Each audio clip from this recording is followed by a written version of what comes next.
Hi guys, how are you? I'm here with the beautiful Wendu. Hi guys. What is this voice? So you guys knew, I don't know. Okay, So you guys know her, probably you see her on social media, you know, like the one and only. The one and only. We'll put her things somewhere here, maybe not. Maybe Who not. knows? Maybe. If I can figure it out. But thank you so much for being here. Of course, thanks for inviting me. My pleasure. You know, we always talk about the most random, funny things. Very random. Right? And one day we were driving and you were talking, you said something about food and our relationship with food, and it never left me. Really? Yeah. Okay. So when I started doing this, I was like, let's hear what this girl has to say about this. Mm-hmm. Because I don't remember exactly what it was, but it was something about how we don't relate to food Properly? Well, yeah, something like that. Yeah, I think I had watched Hyatt's story. So Hyatt is a Ghanaian influencer. She was basically saying how her relationship with food was not necessarily great when she was growing up. And it was like, oh, this is bad and this is good. Yeah. And like maybe when she eats bad, like she feels obviously like that affects her emotions. And how like as a child she will have to like go and hide to eat certain things because she was already the big child. Yeah. And so how that kind of like shaped her relationship with food even growing up to the point where she had something like Bulimia? that. Bulimia? Yeah. Thank you. This is how I'm embarrassing myself. I was like, but basically she was just saying that now she eats whatever she wants, and in that she's like when she eats what we would call healthy, she's eating it because she loves her body. She has learned to actually like that also. Sometimes she tell you like, oh, it tastes like trash, but she likes her body and she's choosing to give her body what's like it needs. But if she wants to eat ice cream, she's going to eat ice cream. And I remember that on Thanksgiving Day, she was like, I know you guys, some of you now might be feeling really terrible. Like, so this is after Thanksgiving morning. You might be feeling really terrible because of what you ate yesterday. It's fine. Like, just relax. Like, just eat food. If you want to eat swallow, eat swallow. If you want to eat, I don't know, burgers, eat burgers. But like, let your eating good, so to say, or eating healthy be filled from like, this is what my body needs and this is what I want to give my body because I love my body, not necessarily, oh my gosh, I need to look a certain way, whatever.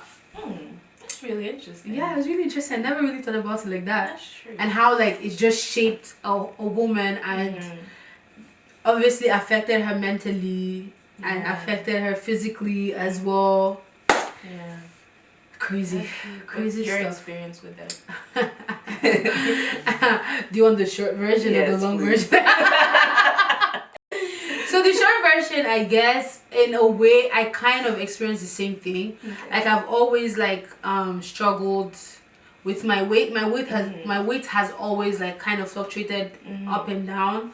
And I love my mother dearly, but she's the worst when it comes to like body image comments.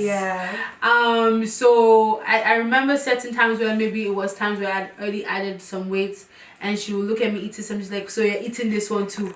African moms. African moms. So she's like, so you too, you're opening your mouth, you're not afraid you're eating this too. And I mean I didn't have times where I was necessarily hiding to eat, but I would put on a show when my mom was around and not eat certain things so that it looked as if I was trying to lose weight and maybe eat something else, like maybe when I go back to school or whatever. So that's kind of like being my relationship. And right now I'm just in a place where I started eating healthier. I was like, I think the conversation that we had too was that, am I losing weight because of what people are saying or because that's what I want? And wherever I am, like, it's important to love yourself. So I'm at the place where I figured out what weight makes me happy. And as superficial as that might be, when I'm past that weight, I get very uncomfortable, very self-critical. And then this year I was like, you know what? There's no need for me to be going through this emotional roller coaster. I'm not doing it for other people this time. Like this time I'm sure I'm not doing it for other people. So let me change my habits. So I've started exercising and eating healthier. But like if I want to eat cake, I'm going to eat cake. if I want to eat swallow, I'm going to eat swallow. January, I said no carbs. Yeah. But after January, I'm like, I'm going to eat everything I want to eat, but... You caught up on all the carbs? Oh, yeah. I caught up. I think the only carb I had was quinoa. Okay. Yeah, I was only having quinoa, and that was like maybe after maybe the 2nd or 3rd week or something. So, and then after that, I just like, if I want to eat rice, I'll eat rice. Yeah. If I want to eat anything, I'll eat anything, but just like in moderation with like the goal that I have set for myself. That's good. Yeah. That's really nice. Because I don't know, like it makes me think about like my own history with food. Right.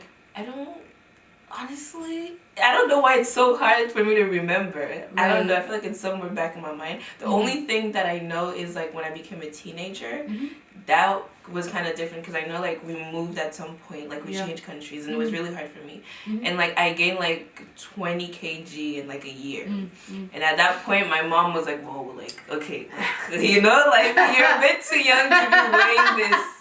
You know, like that's how like she was like, "Okay, oh, what happens when you have kids?" She didn't even go there. She was just African like, parents. She just put me on the diet. No boundaries. Like I had to drink tea in the morning, and I could only eat like once a day. Oh. I love you, Mom. We love you, parents. But it worked. You know? Yeah. But my dad wasn't here for it, so I guess that was the thing. But then you know, I kind of grew into that where it was like, oh, you know, like I don't eat, so I lose weight and I look better. Right. So for years, like I remember when I was like 14 or 15, like I could go like 2-3 days without eating. Wow. I would just be in my room. That's and then at crazy. some point I started watching documentaries on like bulimia, like how like I could throw up. Like it was just really really unhealthy. I've never had that. Really? Because it was just like associating the fact that okay, like the less you eat, the more you look better in a way, right? For me, it was like I would say I want to fall sick so I can lose weight. And I remember like hearing people's stories of people locking their teeth so they couldn't eat, so they would go to the dentist and actually lock themselves and and then all they could do at that time was obviously like to drink stuff. So I'd be like, oh, maybe I should do that. I don't know. Terrible. That is terrible. Obviously that never happened. Who's going to give me the money for that? Who's going to fund that lifestyle? Not my father. Wow. No, I'm actually shocked. Like the people things, did. And we're like so young. So young. Like, imagine praying to be sick. Yeah. Just so you can be skinny. And I remember like when I fall sick and then obviously because you're sick you lose weight. I'm like, well, at least I lost weight. But I feel like people help in that too because when somebody loses weight, we're like, oh my god, you look great. Yes. And it's like, it's perpetuating like terrible mindsets. And this is what Hayatu was saying, is like, don't tell me that I'm losing weight. Look for something else to compliment me on, like, because that is it doesn't necessarily help anybody. Except that person tells you I'm actively, genuinely looking to lose weight, and you notice it, sure. But if it's just like, oh my gosh, nobody said anything to you, you're just like, oh, you lost weight, like, okay, is that an achievement? Because we've made it as like, oh, society standard, you have to be a certain way. Type. So if you're not that way, then you are off. So when you start looking like you're that way, then we're commending you, like we're clapping for you, like honestly, for me, it's just a narrative that it creates. Like the more you lose weight or the skinnier you are, like the better you look in a way, which is weird because like beauty standards have really changed and they keep changing, and will keep changing. But even like that's another conversation. Anyway, so what are you, I think you touched a bit on it, but what are you trying to unlearn, like when it comes to that? Wow. And this one is hard for me, but like people who embrace their tummy, that one I can't even lie that I'm there yet. Let's be honest. Let's be honest. I love this girl, Sen, I think is her name. She's just like, oh, this tummy is giving what? Something. I think so. I know what you're talking about. People like her and like Cheesy as well. Cheesy who posts pictures with her tummy. I'm like, you guys, you know, kudos. Because yes, I'm not there yet, but I definitely want to unlearn that. Because I remember the thing I know about tummy is you need to like suck it in. Yes. I remember my auntie told me as you're walking, suck it in. Yeah. As you're taking pictures, suck it in. My sister, if you tell her to suck it in while she's taking pictures, please leave me alone. She doesn't even have time for that. But I never had that confidence. Really? No. No. Yeah, that's true. The whole sucking in, like, it's normal. It's just like, you just... If there's any tummy show, say, where are you coming from? You're not allowed in this picture. It's so... That is so bad. It's so bad because tummy is part of your life. That's true. And it's not fair because, you know, guys with bellies, we don't care. It's almost cute. It's Everybody, almost you got a little something.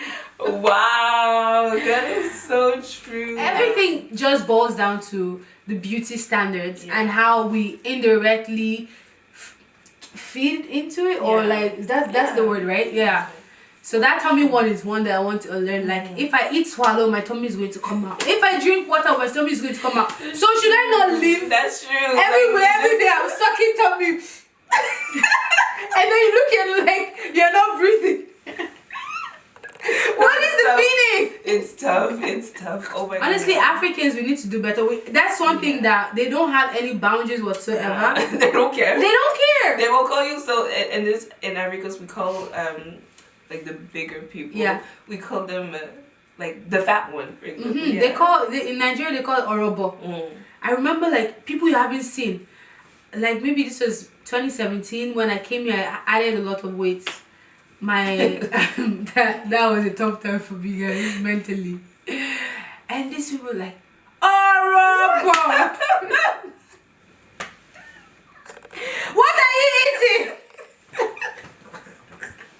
It's not funny. It's not funny, but Africans. Oh my god. I mean, I've not seen you in like years. I'm telling you. Years. That's for you to know it's not even about you. Because maybe I've been a big baby like for all of my life. But you're not judging me based on how I was created. You're judging me based on like this is the acceptable norm. So when you look anything outside that, then oh my gosh, what are you doing with your life? Yeah, like that's not right. Right, y'all. Yeah, we need to do better. African parents, I'm talking to you guys. Definitely. I think I'm just unlearning that food is bad. Right. Yeah. That's like a big thing for me. Yeah. It's true. Yeah, like food is not a bad thing. Food is not a bad thing. You know? Just eat. With everything, do it in moderation. Like that, but that's just in life generally. But like balance things out. Eat what you like. Do it at the right time. Maybe. Study your body. Exactly. Do healthy habits. Exactly. Yeah. Like if you see that your body doesn't like dairy, maybe cut it off. Give alternatives.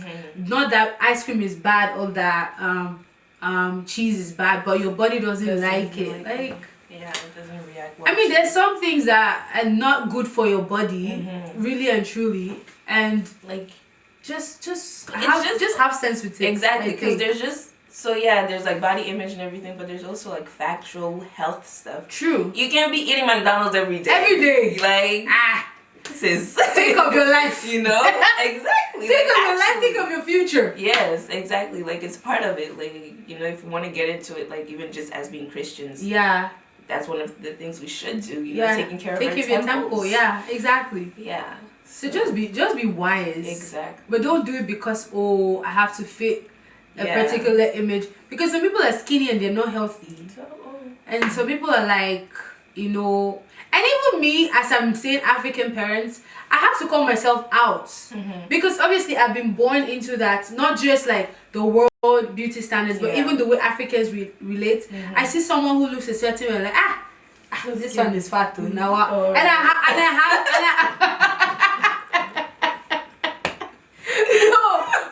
I need to be honest. A few moments later.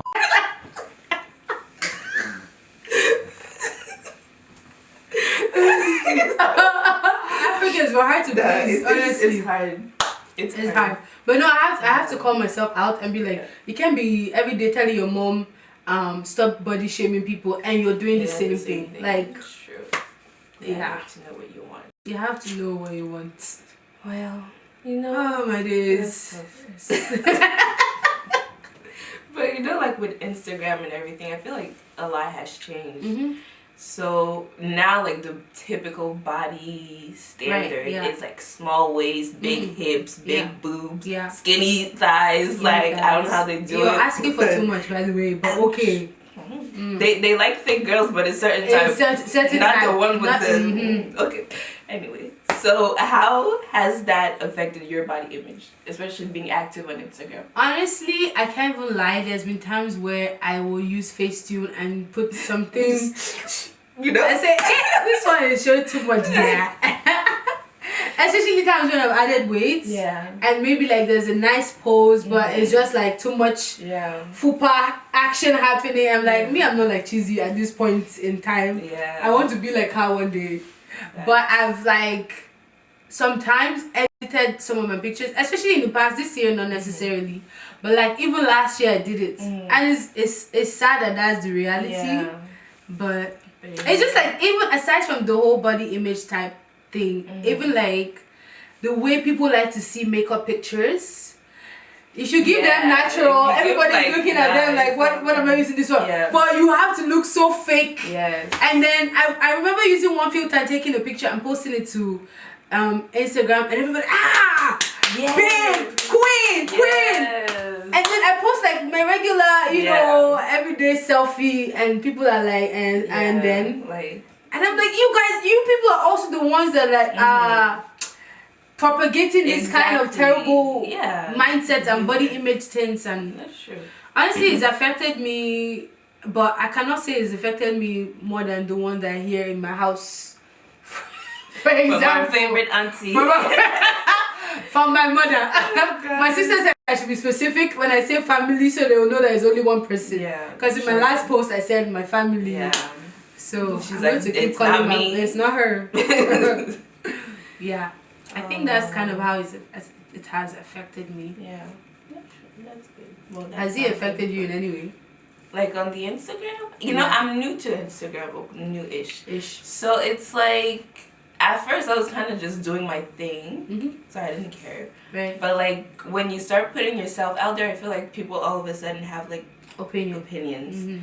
And it's like, oh, maybe I've heard crazy things, like maybe, you know, your dress should be shorter, or maybe you should wear something more this. And I feel like for me it was kind of like the pressures of being like revealing to stay relevant, right? Just catching attention like that, and it's like, you know. And so many people are falling into that. I don't know that I've been tempted to do that necessarily.